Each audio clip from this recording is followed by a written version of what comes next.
بسم اللہ الرحمن الرحیم۔ اسلام کی تاریخ میں کچھ نام ایسے ہیں جو صرف لکھے نہیں جاتے بلکہ دلوں پر نقش ہو جاتے ہیں۔ حضرت ام عمارہ رضی اللہ تعالی عنہا انہی عظیم اور بہادر صحابیات میں سے ایک ہیں۔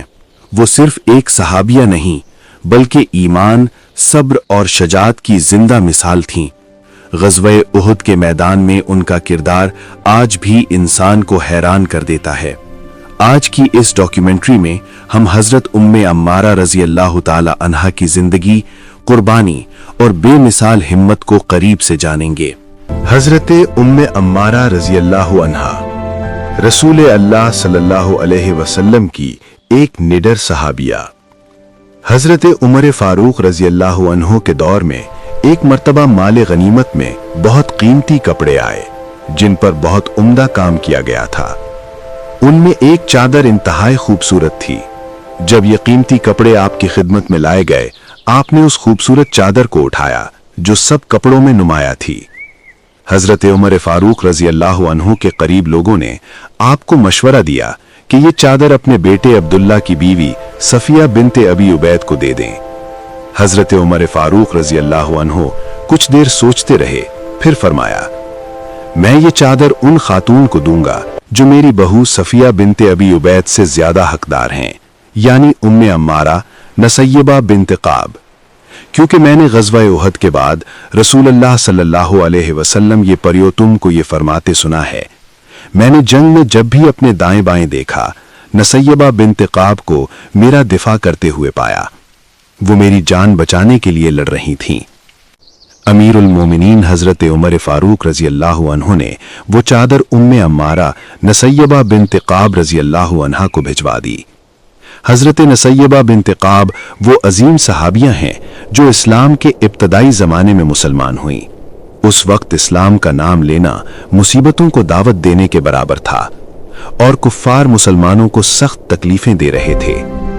حضرت نسیبہ کو یہ فضیلت بھی حاصل ہے کہ رحمت دو عالم نے حضرت نسیبہ رضی اللہ عنہا کے لیے دعا فرمائی کہ اے اللہ ان کو جنت میں میرا رفیق بنا دے۔ حضرت نسیبہ کا تعلق مدینہ منورہ کے قبیلے بنو نجار سے ہے۔ نبی کریم صلی اللہ علیہ وسلم کی پردادی کا تعلق بھی قبیلہ بنو نجار سے تھا۔ حضور اس قبیلے کو عزیز رکھتے تھے۔ ایک بار آپ نے فرمایا، اگر میں انصار کے کسی گھرانے میں شامل ہوتا تو بنو نجار میں شامل ہوتا۔ صحیح مسلم۔ حضرت ام عمارہ کو اسلام قبول کرنے کی سعادت اس وقت حاصل ہوئی جب مکہ مکرمہ میں کفار کے مظالم حد سے زیادہ ہو چکے تھے۔ ان کی سختیوں اور مخالفت کی وجہ سے مسلمان بہت تکلیف میں تھے۔ نبوت کے 11ویں سال مدینہ منورہ سے 6 افراد حج کے لیے آئے تو منی کے قریب عقبہ کے مقام پر ان کی ملاقات نبی کریم صلی اللہ علیہ وسلم سے ہوئی۔ ان 6 افراد نے اسلام قبول کر لیا۔ یہ بیعت عقبہ اولیٰ کہلائی ہے، یعنی عقبہ کے مقام پر کیا جانے والا پہلا عہد۔ ان 6 افراد نے واپس مدینہ منورہ جا کر اسلام کی تبلیغ کی۔ ذی الحجہ 31 ہجری 73 افراد مدینہ منورہ سے آ کر حضور اکرم سے ملے۔ ان میں صرف 2 خواتین تھیں جن میں سے ایک حضرت ام عمارہ تھیں۔ حضرت ام عمارہ بہت بہادر خاتون تھیں۔ آپ نے کئی غزوات میں حصہ لیا۔ غزوہ احد میں حضرت ام عمارہ نے بے مثال شجاعت کا مظاہرہ کیا۔ اس جنگ میں چند مسلمانوں کی غلطی سے فائدہ اٹھا کر کفار نے مسلمانوں پر زبردست حملہ کر دیا تھا۔ حضرت ام عمارہ جنگ میں رسول اللہ صلی اللہ علیہ وسلم کے قریب ہی تھیں۔ آپ پیاسے مجاہدین کو پانی پلا رہی تھیں، زخمیوں کی مرہم پٹی کر رہی تھیں۔ کوئی تیر، تلوار یا نیزہ گر جاتا تو اٹھا کر مجاہدین کو تھما دیتی تھیں۔ حضرت ام عمارہ نے اپنی بھانجی حضرت ام سعد بنت سعد کو خود اس جنگ کا حال اس طرح سنایا۔ میں اپنے کندھے پر مشک لیے ہوئے پیاسوں کو پانی پلا رہی تھی، یکایک مسلمانوں نے شکست کھائی اور ان کے قدم اکھڑ گئے۔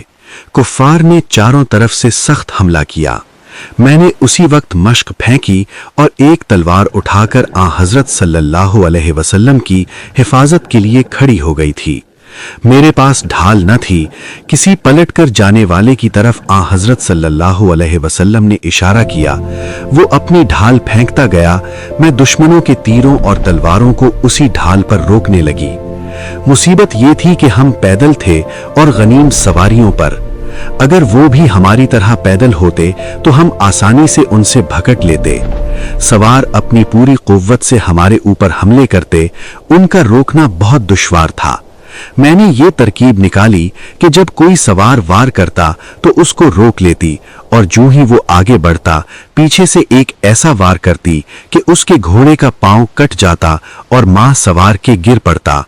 ये देखकर नबी करीम सल्लल्लाहु अलैहि वसल्लम मेरे बेटे अब्दुल्लाह को जोर से आवाज देते कि अपनी मां की मदद कर। वो फौरन आ जाता और मैं और वो दोनों मिलकर उस सवार का खातिमा करते। इस जंग में हजरत उम्मे अम्मारा रजी अल्लाह अन्हा के एक साहिबजादे अब्दुल्लाह का बाजू जख्मी हो गया। हजरत उम्मे अम्मारा ने पहले से तैयार पट्टियां जख्म पर बांध दी।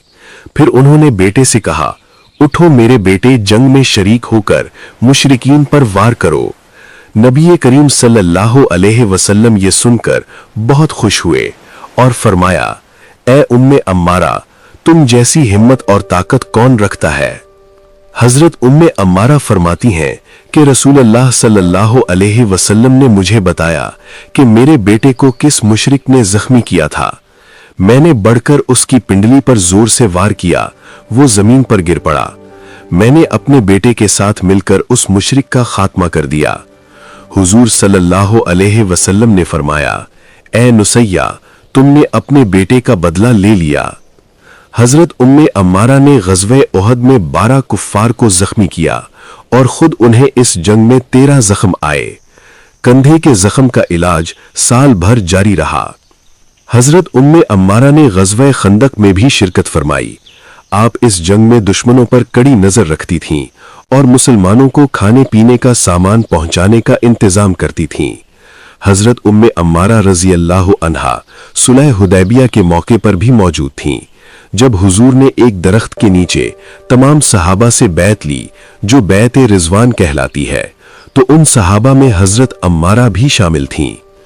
हजरत उम्मे अम्मारा ग़ज़वे हुनैन और ग़ज़वे खैबर में भी शरीक हुईं।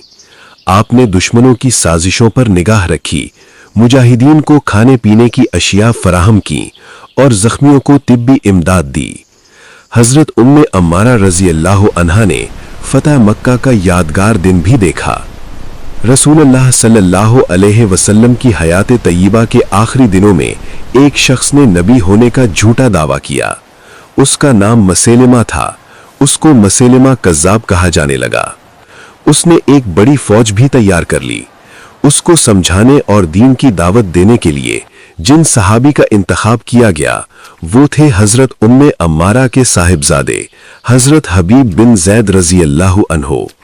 वो मसैलिमा के पास गए, उसको समझाने की कोशिश की, लेकिन उस जालिम ने हजरत हबीब पर तलवार से वार करने शुरू कर दिए और उनके जिस्म के टुकड़े टुकड़े करके उन्हें शहीद कर दिया। हजरत अबू बकर रजी अल्लाह अन्हो खलीफा बने तो उन्होंने मसैलिमा कज़्ज़ाब और उसकी फौज से लड़ने के लिए एक लश्कर रवाना किया। इस लश्कर के सरबराह हजरत खालिद बिन वलीद रजी अल्लाह अन्हो थे। हजरत उम्मे अम्माला रजी अल्लाह अन्हा भी अपने दूसरे बेटे हजरत अब्दुल्लाह बिन जैद के साथ इस लश्कर में शामिल थीं। हिमामा के मकाम पर जबरदस्त जंग हुई। मुसैलमा की फौज ने सख्त मुकाबला किया, लेकिन आखिर वो पीछे हटते हटते एक बाग में दाखिल हो गईं। ये बाग किले की तरह था। मुसैलमा के लोगों ने किले का दरवाजा बंद कर लिया, लेकिन एक सहाबी ने दीवार फांदकर किले का दरवाजा खोल दिया और मुसलमानों की फौज अंदर दाखिल हो गई। हजरत उम्मे अम्मारा रजी अल्लाह अन्हा फरमाती हैं, मेरा इरादा था कि मुसैलमा को कत्ल करूंगी। मैं किले के अंदर चली गई। अचानक मुसैलमा के एक हिमायती ने मुझ पर वार किया, जिससे मेरा एक हाथ कट गया। मैं फिर आगे बढ़ती गई। जब मैं मुसैलमा के पास पहुंची तो मेरा बेटा खून लगी हुई तलवार मुसैलमा के कपड़ों से साफ कर रहा था। मैंने पूछा, क्या इसको तुमने कत्ल किया है? बेटे ने कहा, हाँ। ये सुनते ही मैंने शुक्र का सजदा अदा किया। हजरत उम्मे अम्मारा रज़ियल्लाहु अन्हा ने 13 हिजरी में वफात पाई। अल्लाह ताला इस बहादुर सहाबिया पर अपनी रहमतें नाजिल फरमाए। आमीन।